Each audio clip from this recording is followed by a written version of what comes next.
start by pouring bread flour and cake flour into the bowl, crumble some fresh brewer's yeast into it, and start adding water a little at a time. Some people use tap water, others prefer bottled water. For this recipe, all you need is water which is at room temperature, not too hot and not too cold.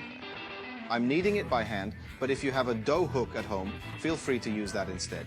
If you're a beginner, I highly recommend using your hands, partly because it's fun to get messy with the flour, and partly because you can really understand what's happening to the dough. Once there's not much water left, we can add the salt.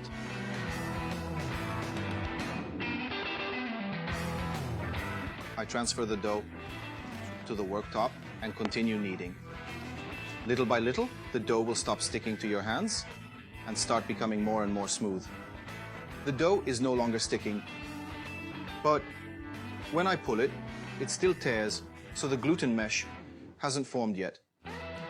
Everyone has their own method of kneading. I take a flap, bring it to the center, and then, with the base of the palm, push it inside.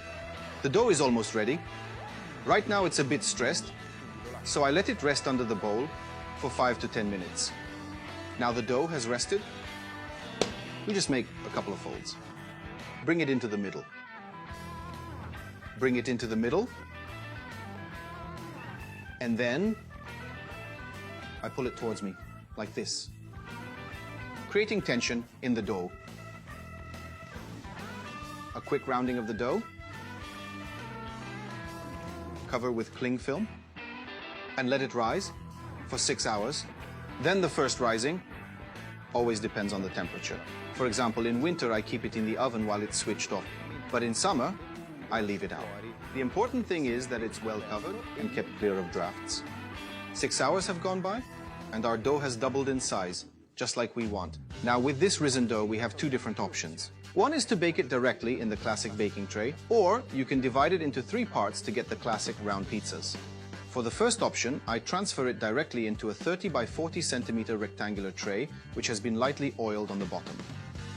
I lightly oil my hands, and I start stretching it out. If it starts to pull back, like in this case, wait for 5 to 10 minutes, again making sure that your hands are lightly oiled. Try to make sure that it covers the whole tray. Now that the dough is properly spread out, I cover it with a cloth and let it rest for at least 30 minutes. Now that 30 minutes have gone by, I can top my pizza in the baking tray. Tomato puree. Feel free to top it with whatever you like best. A few cloves of garlic, anchovy fillets, some oregano, and a nice splash of olive oil. Bake it in a conventional or non-fan assisted oven at 250 degrees Celsius, and after about 25 to 30 minutes, our pizza will be ready.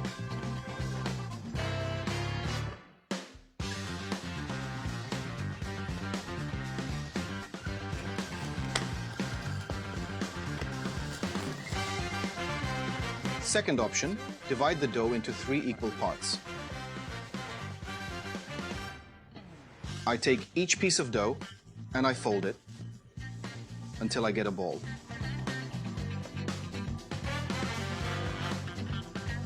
And I let it rest in a lightly oiled baking tray.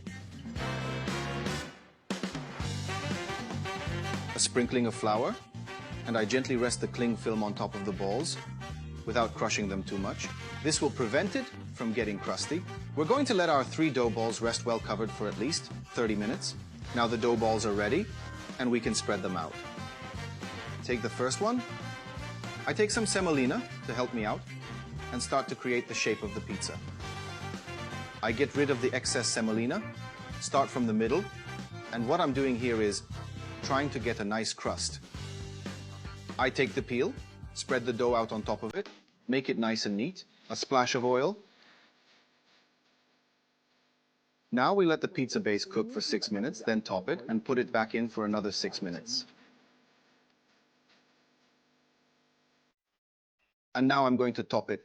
Some friarielli, sausage, and provola cheese.